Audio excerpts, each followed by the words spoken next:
Hello friends, అందరికీ నమస్తే. Last వీడియోలో మనం కంచిలో ఉన్న ఫేమస్ టెంపుల్ అయిన కంచి కామాక్షి అమ్మవారి టెంపుల్, అలాగే పంచభూత లింగాలలో ఒకటైన ఏకాంబరేశ్వర టెంపుల్ చూసాం కదా.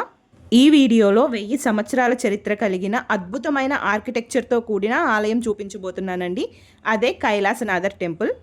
సో వీడియోని స్కిప్ చేశారంటే మీ లైఫ్లో ఒక అద్భుతమైన ఆర్కిటెక్చర్ కలిగిన టెంపుల్ని అయితే మిస్ అయిపోతారు. సో ప్లీజ్ స్కిప్ చేయకుండా ఎండ్ వరకు చూడండి, చాలా బాగుంటుంది టెంపుల్. అలాగే వీడియో నచ్చితే చిన్న లైక్ చేయండి. మన ఛానల్ని కనుక ఫస్ట్ టైం చూస్తున్నట్లయితే please subscribe. Let's get in to the video. మేము వెళ్ళినప్పుడు చాలా తక్కువ మందే ఈ టెంపుల్కి వచ్చారండి. మేబీ ఫస్ట్ టైం వచ్చే వాళ్ళకి కంచిలో ఈ టెంపుల్ గురించి తెలియకపోవచ్చు. బట్ టైం ఉంటే గనక తప్పకుండా ఈ టెంపుల్ని కంచికి వచ్చిన వాళ్ళందరూ విజిట్ చేయండి. ఈ టెంపుల్ని అయితే 8th సెంచరీలో పల్లవ రాజులు కట్టించారండి. సో ఈ టెంపుల్ మొత్తం కూడా శాండ్ స్టోన్తో కన్స్ట్రక్ట్ చేశారు. అంటే మొత్తం కూడా ఇసుక రాయితోనే దీన్ని నిర్మించారనమాట. ఈ టెంపుల్ బయటకి సింపుల్గా ఉన్న లోపల ఆర్కిటెక్చర్ అయితే చాలా అద్భుతంగా ఉంటుందండి. మనం చూస్తూ ఉంటే అలాగే చూస్తూ ఉండిపోవాలనిపిస్తుంది. సో తమిళనాడులో ఉన్న one of the best architecture కలిగిన టెంపుల్ ఇది. టెంపుల్ టైమింగ్స్ వచ్చేసి morning 6 to 12 and evening 4 to 7. మేము కొంచెం ముందే వచ్చాము, ఇంకా పూజారి గారు రాలేదు. ఏ పైన ప్యారెట్స్ ఉన్నాయి, చూసావా? ప్యారెట్స్ ఉన్నాయి పైన.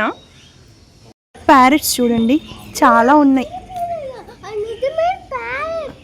నిజమైన ప్యారెట్స్, అబద్ధమైన ప్యారెట్స్ ఉండవు. చూసావా ఎప్పుడైనా రిష్టమా నువ్వు? ప్యారెట్స్ అలాగే ఉంటాయి చూడు, ఎంత క్యూట్గా ఉన్నాయి. అది చూడు, బొమ్మలాగే ఉంది లోపల. తాటి చెట్టు పైన ఇవి గిజిగాడి గూళ్ళు అంటారే, అవే కదా గిజిగాడి గూళ్ళు. వావ్, చూస్తున్నారా ఎంత పైకి వెళ్ళి తాటి చెట్టు మీద కట్టున్నాయో. ఎలా ఉంది టెంపుల్? మా వారు అలా సైలెంట్గా కూల్గా ఆన్సర్ చెప్తున్నారని, కూల్ పర్సన్ అనుకుంటున్నారా?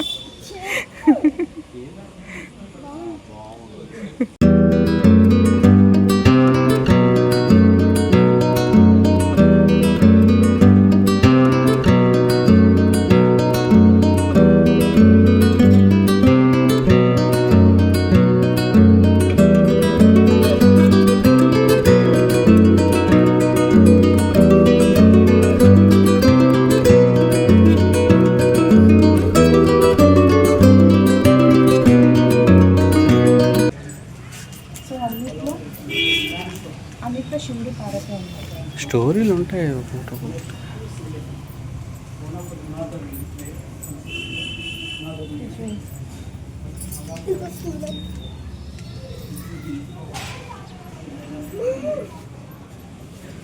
ఇది సో ఎంత క్లియర్గా ఉందో. బాణం బాణం పాదాలు.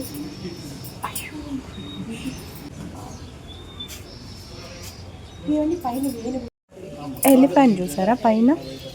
టెంపుల్ కన్స్ట్రక్షన్ గురించి పూర్తిగా నాకు కూడా తెలియదండి. 1000 సంవత్సరాల క్రితం టెంపుల్ అంటే ఎన్నో రహస్యాలు ఉంటాయి. సో అవన్నీ మనకి క్లియర్గా తెలియాలి అంటే ఇక్కడ గైడ్ కూడా ఉంటారు. వాళ్ళని మాట్లాడుకున్నామంటే మనకి ప్రతి ఒక్కటి కూడా క్లియర్గా ఎక్స్ప్లెయిన్ చేస్తారు. మనం దర్శనానికి వెళ్ళినప్పుడు లోపల పూజారి గారు టెంపుల్ గురించి బ్రీఫ్గా మనకి కొంత ఇన్ఫర్మేషన్ అనేది చెప్తారు. సో నేను మీకు అదే చెప్తున్నాను. మేము వెళ్ళినప్పుడు ఎవరో ఫారినర్స్ గైడ్ని మాట్లాడుకున్నారు. ఆయన క్లియర్గా ఎక్స్ప్లెయిన్ చేస్తూ ఉన్నారనమాట. సో ప్రతి ఒక్క శిల్పానికి ఏదో ఒక స్టోరీ చెప్తూ ఉన్నారు. జస్ట్ అలా చూసుకుంటూ వెళ్ళడం కంటే ఆ శిల్పాల యొక్క ప్రత్యేకత, వాటి యొక్క స్టోరీ అనేది మనం తెలుసుకుంటూ చూసామంటే మనకు కూడా కొంచెం ఇంట్రెస్టింగ్గా అనిపిస్తుంది. వావ్, చూసారా ఫ్రెండ్స్ ఎంత అద్భుతంగా ఉన్నాయో. అసలు మాటలు లేవు ఈ ఆర్కిటెక్చర్ని ఎక్స్ప్లెయిన్ చేయడానికి. అందులోనూ ఇసుక రాతితో కట్టారంట, దానివల్ల కొంచెం డ్యామేజ్ అయి ఉన్నాయి. టెంపుల్ చుట్టూ ఇలాంటి నంది విగ్రహాలు చాలా ఉంటాయండి. అలాగే బ్యాక్ సైడ్ ఇంకా పెద్ద పెద్ద శిలా విగ్రహాలు కూడా ఉంటాయి. మట్టి, ఇది కూడా మట్టి. నేను ఎందుకు ఊపితే ఊగినట్టు.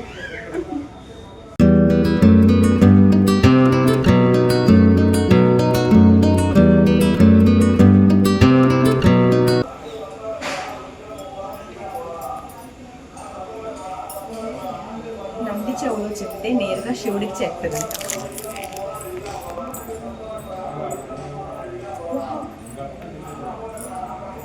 జటా జూటంతో డాన్స్ చేస్తున్న శివుడు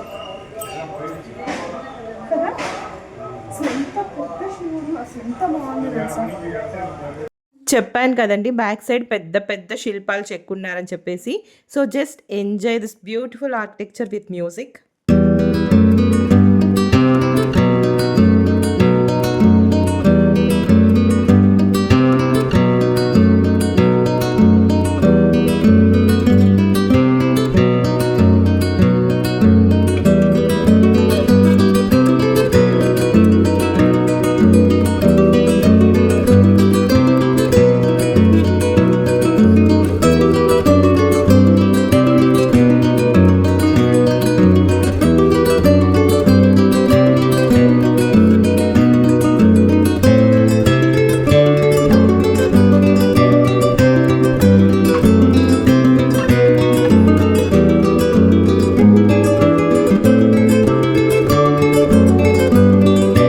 దర్శనం చేసుకొని వచ్చేసామండి. సో లోపలికి ఫోన్ అయితే అలో లేదు.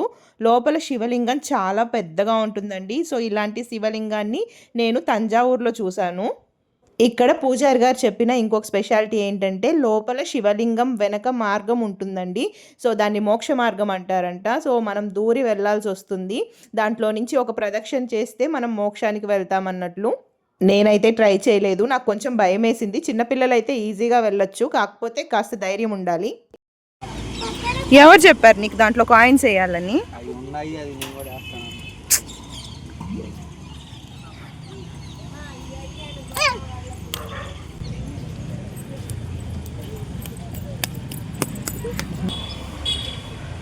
నందీశ్వరుడు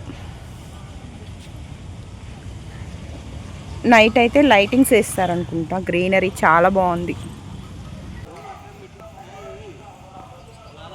సో బ్యూటిఫుల్ సన్సెట్లో టెంపుల్ చూసారా ఎంత బాగుందో. కాసేపు అక్కడే కూర్చొని రిలాక్స్గా అనిపిస్తే టైం స్పెండ్ చేసాము.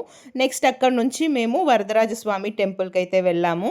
ఈ టెంపుల్ బయట మనకి ఇలాంటి బ్రాస్ ఐటమ్స్ అన్నీ అమ్ముతూ ఉంటారు. చాలా బాగున్నాయి, ఎవరికైనా గిఫ్ట్ చేయాలంటే తీసుకోవచ్చు. ఎగ్జాక్ట్గా మేము వరదరాజస్వామి టెంపుల్కి వెళ్ళేసరికి స్వామివారి ఊరేగింపు ఎదురుగా వస్తుందండి. ఎందుకో చాలా మంచిగా అనిపించింది. కంచిలో one of the famous temple అండి వరదరాజ పెరుమాళ్ టెంపుల్. మనకి కంచిలో బంగారు బల్లి వెండి బల్లి అంటారు కదా, అవి కూడా ఈ టెంపుల్లోనే ఉంటాయి. ఈ టెంపుల్లో ఇంకొక అద్భుతమైన స్పెషాలిటీ ఉందండి. సో కొంచెం వీడియో ముందుకెళ్ళిన తర్వాత మీకే తెలుస్తుంది, చెప్తాను. ఫ్రెండ్స్ కుదిరితే తమిళనాడు కంప్లీట్ టెంపుల్స్ టూర్ వేసుకోండి, కంచి టు కన్యాకుమారి. సో మేము ఒక 10 days 12 days వెళ్ళాము. అప్పటికి నేను యూట్యూబ్ ఛానల్ స్టార్ట్ చేయలేదు, చేసుంటే మీకు కంప్లీట్ డీటెయిల్స్ ఇచ్చుండేదాన్ని. సో 2 years అయిపోతుంది మేము టూర్కి వెళ్ళి కూడా. నిజంగా లైఫ్ అంతా కూడా మీకు ఒక బ్యూటిఫుల్ మెమరీగా ఉండిపోతుంది ఈ జర్నీ. ఈ కోనేరులో ఒక రహస్యం దాగుందండి, ముందు వీడియోలో మీకే తెలుస్తుంది.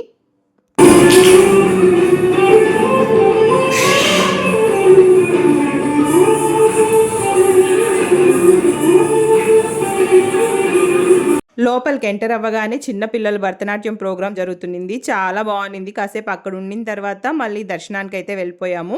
సో మెయిన్ స్పెషాలిటీ ఏదో ఉందని చెప్పాను కదండి, అది వచ్చేసి ఈ గర్భగుడిలో మనకి రాతి విగ్రహం ఉంటుందండి స్వామివారిది.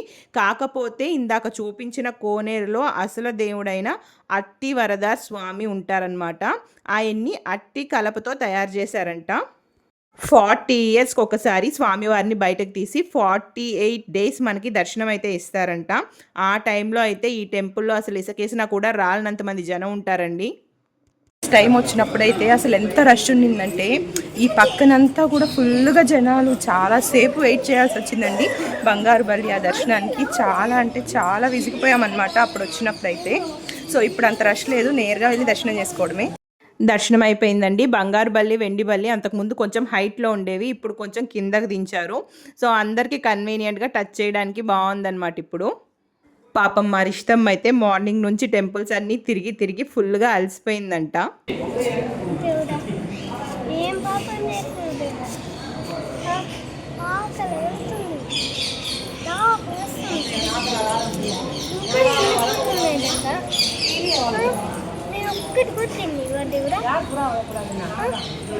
సరే నేను ఈరోజు ఉపవాసం అవుతాను.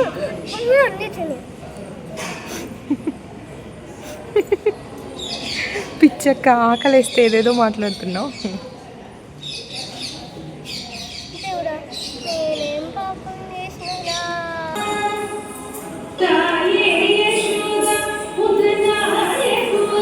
బయటకు వచ్చేసరికి చీకటి కూడా పడిపోయిందండి, లైట్స్ కూడా వేసేసారు. సో ఇక్కడితో మా కంచి టూర్ అయితే కంప్లీట్ అయిపోయింది. ఇక్కడ నుంచి మేము నెక్స్ట్ అరుణాచలంకి అయితే వెళ్తున్నాము. అండ్ ఈ మండపం వచ్చేసి స్వామివారిని 40 ఇయర్స్కి ఒకసారి ఇక్కడే పెట్టి దర్శనం అయితే ఇస్తారండి అందరికీ. కార్ ఎక్కగానే ఫుల్ స్లీప్ వేసేసాము. ఇంకా అరుణాచలం రాగానే మా వారు లేపారనమాట. సో ఈ రిసార్ట్లో అయితే మేము ఫస్ట్ టైం స్టే చేస్తున్నాము. చాలా అంటే చాలా బ్యూటిఫుల్గా ఉంది. సో నైట్ టైంలో మీకు అంత క్లియర్గా చూపించలేను కదా. సో నెక్స్ట్ వీడియోలో చాలా క్లియర్గా చూపించి మొత్తం డీటెయిల్స్ అన్నీ కూడా చెప్తాను. ప్రైస్ అలా ఎలా ఉన్నాయి రూమ్స్ అవన్నీ కూడా చెప్తాను.